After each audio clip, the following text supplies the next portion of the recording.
Shampoo করলে নাকি চুল উঠে যাচ্ছে। এছাড়াও এই বর্ষায় কি তোমারও প্রচণ্ড বেশি চুল উঠছে? তবে জানো কি, একটাভাবে শ্যাম্পু যদি তুমি করতে পারো তাহলে কিন্তু তোমার চুল ওঠার প্রবণতা অনেক বেশি কমে যাবে। তার পাশাপাশি কিন্তু হেয়ার গ্রোথ হবে আমাদের খুব সুন্দরভাবে। এবং জানো তো, এই যে বর্ষার ফলে চুল ওঠাটা, এটা কিন্তু অনেকাংশে কমে যাবে। তবে ধ্রুব সত্য হলো এটাই যে বর্ষায় কিন্তু তোমার হালকা ফুলকা একটু চুল উঠবেই। এটা নিয়ে অতিরিক্ত বেশি টেনশন না করে যতটা সম্ভব প্রিকশন নেওয়া যায় সেটুকু নাও। এছাড়াও এই বর্ষায় কিন্তু ইচি স্ক্যাল্প এবং ড্যান্ড্রফের প্রবণতা অনেক বেশি বেড়ে যায়। তাই যদি তুমি এইভাবে শ্যাম্পু করো, হ্যাঁ তারও আগে একটা কথা বলে রাখি যে এই বর্ষায় শ্যাম্পু করা কিন্তু মাস্ট, এবং ফ্রিকুয়েন্টলি শ্যাম্পু করো, মানে প্রায় 2-3 দিন ছাড়া ছাড়াই কিন্তু শ্যাম্পু করো, তবেই তোমার স্ক্যাল্পটা পরিষ্কার থাকবে।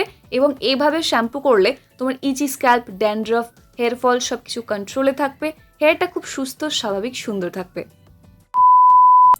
এর জন্য সবার প্রথম আমাদের যেটা দরকার সেটা হলো আমাদের হেয়ার টাইপ অনুযায়ী সঠিক একটা শ্যাম্পু চুজ করা। হ্যাঁ, এমন কিছু বিরাট দামি দামি শ্যাম্পু চুজ করা তোমার কোনো দরকার নেই। জাস্ট নর্মাল তুমি যে শ্যাম্পুতে কমফোর্টেবল তুমি সেই শ্যাম্পুই করো, কোনো প্রবলেম নেই। শুধুমাত্র দেখো অয়েলি স্ক্যাল্পের জন্য সেরকম কোনো শ্যাম্পু চুজ করো, এবং ড্রাই স্ক্যাল্পের জন্য কিন্তু একটু হাইড্রেটিং শ্যাম্পু হলে খুব বেশি করে ভালো হয়। তো এইটুকু মাথায় রেখে নিজের জন্য একটা শ্যাম্পু চুজ করে নাও, যার জন্য কিন্তু ভিডিও ডেসক্রিপশন বক্সে গেলে তোমরা দেখতে পাবে যে ওখানে অনেক সুন্দর সুন্দর শ্যাম্পুর অপশন রাখা আছে।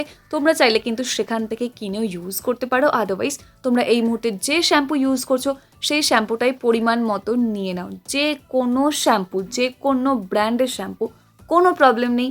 শুধু একটা শ্যাম্পু পছন্দ মতো নিয়ে নাও, পরিমাণ মতো নিও, একদম কিন্তু বেশি কম দেবে না, আর অতিরিক্ত বেশি শ্যাম্পু কিন্তু ইউজ করাটা ঠিক না, পরিমাণ মতো নাও। ওকে, নেক্সট দেখো, এর মধ্যে আমাদের মেশাতে হবে কিছুটা পরিমাণে চিনি। কেন চিনি মেশাবো? কারণ চিনি মিক্স করলে কি হবে, আমাদের স্ক্যাল্পটা না খুব মাইল্ডভাবে এক্সফোলিয়েট হবে। ইয়েস, স্ক্যাল্পেরও কিন্তু এক্সফোলিয়েশন দরকার হয়, তবেই দেখবে তোমার ড্যান্ড্রফটা কন্ট্রোলে আসছে ধীরে ধীরে, এবং তার পাশাপাশি কিন্তু খুব সুন্দরভাবে স্ক্যাল্পটা না ময়শ্চারাইজড থাকে। তোমরা একবার ট্রাই করে দেখো, তাহলে বুঝতে পারবে। এবং এছাড়াও চিনি কিন্তু খাওয়া যতটা খারাপ আমাদের জন্য, বাট চিনি ইউজ করা স্ক্যাল্পে আমাদের চুলের জন্য কিন্তু ঠিক ততটাই ভালো। চুলকে ভীষণভাবে সফট রাখে, মসৃণ রাখে। তাই তোমরা ইউজ করে দেখো, তাহলে বুঝতে পারবে যে এর বেনিফিটটা কি।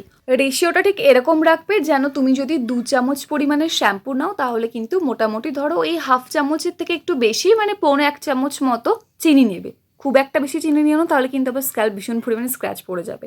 তো অবশ্যই কিন্তু এভাবে ভালো করে মিক্স করতে থেকো, আর মোটামুটি একটা মিডিয়াম সাইজে চলে এলে তারপর কিন্তু ইউজ করতে পারবে। ওই একেবারে দানা দানা অবস্থায় ইউজ করো, তাহলে কিন্তু মানে অনেক আঘাত পায় স্ক্যাল্পটা, অনেক বেশি স্ক্র্যাচ পড়ে যায়, যার জন্য সেটা প্রবলেমেটিক। হালকা একটু গলে যাওয়া অবস্থায় ইউজ করো, দেখবে অনেক বেটার রেজাল্ট পাবে।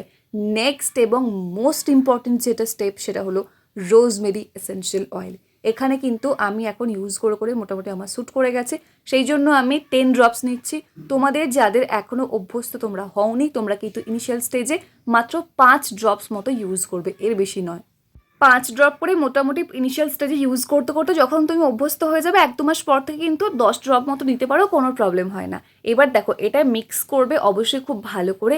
আমরা সবাই জানি যে রোজমেরি এসেনশিয়াল অয়েল আমাদের চুলের জন্য ঠিক কতটা ভালো। যেমন ইচি স্ক্যাল্প দূর করবে, ড্যান্ড্রফ কিওর করবে, তার পাশাপাশি কিন্তু হেয়ার ফলটাকে কন্ট্রোল করতে ভীষণভাবে হেল্প করবে, এবং তার পাশাপাশি হেয়ার রিগ্রোথে হেল্প করবে। আর এইভাবে শ্যাম্পু করলে কিন্তু তোমাকে আলাদা করে আর কোনো ধরনের কন্ডিশনার কিছু ইউজ করতে লাগবে না। এরপর দেখো, নেক্সট আমরা মিক্স করে নেবো এর মধ্যে কিছুটা পরিমাণে প্লেন জল। আমি মিক্স করছি যেহেতু আমার অয়েলি স্ক্যাল্প এবং পুরোটাই অয়েলি হেয়ার, আমার ড্রাই হেয়ারের কোনো গল্প নেই। আর তোমাদের যাদের ড্রাই স্ক্যাল্প অথবা ড্রাই হেয়ার, তোমরা কিন্তু এখানে ভাতের মাড় বা ভাতের ফ্যান ইউজ করতে পারো জলের পরিবর্তে, কোনো ব্যাপার না। এবার ভালো করে ব্যাপারটা কিন্তু মিক্স করতে হবে আমাদেরকে। বারবার বলছি, চিনিটা যেন অর্ধেক গলা হয়ে যায়, মানে খুব বেশি যেন গলে না যায়, একটু একটু দানা দানা থাকে, তাহলে কিন্তু এক্সফোলিয়েশনে ভালো হেল্প করবে। ভীষণ পরিমাণে দানা দানা থাকলেও সেটা আবার একটুখানি প্রবলেমেটিক হয়ে যাবে। তাই চিনির ব্যাপারটা ভালো করে খেয়াল রেখো, তাহলেই হয়ে যাবে। অনেকের আবার এটা কমপ্লেন থাকে যে আমার শ্যাম্পুতে বেশি ঝাঁক ক্রিয়েট হয় না, তো সেটা তো ভালো কথা।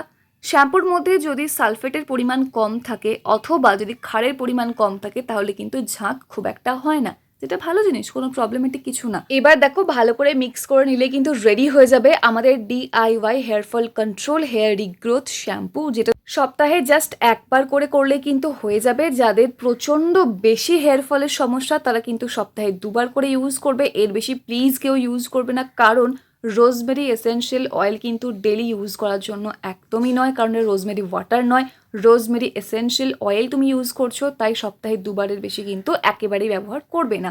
আর যাতে হালকা ফুলকা প্রবলেম সপ্তাহে 1বার করে ব্যবহার করো না, তাহলেই হয়ে যাবে। কত ফাস্ট তোমাদের ইচি স্ক্যাল্প, ড্যান্ড্রফ আর হেয়ার ফলটা কন্ট্রোল হয়ে যায় সেটা কিন্তু একটুখানি কমেন্ট সেকশনে এসে আমাকে জানিও, তাহলে খুব ভালো লাগবে। কারণ আমি জানি যে এটা কিন্তু মোটামুটি 2-3 সপ্তাহ পর থেকেই তোমার প্রবলেম সলভ করতে ভীষণভাবে হেল্প করবে। হেয়ার রিগ্রোথ যদি বলো, এর পাশাপাশি আরও কয়েকটা স্টেপ তোমাকে ফলো করতে হবে, যেমন ভালো মানে একটা হেয়ার অয়েল অ্যাপ্লাই করা অথবা হেয়ার গ্রোথ সেরাম কিছু অ্যাপ্লাই করা, তাহলে কিন্তু তোমার হেয়ার গ্রোথটা অনেক অনেক ফাস্ট হয়ে যাবে। তো তোমরা এটা চাইলে যখন খুশি ইউজ করতে পারো, যতবার তুমি শ্যাম্পু করছো সপ্তাহে, কিন্তু খেয়াল রেখো যে 2বারের বেশি যেন ইউজ না করা হয়। তো আশা করছি ভিডিওটা একটু হলেও হেল্পফুল ছিল। লাইক কমেন্ট শেয়ার করতে একদম বলো না, সাবস্ক্রাইব করে নিও। দেখা হচ্ছে নেক্সট অন্য কোনো video. Tell take care and bye bye. And finally thank you for watching this video.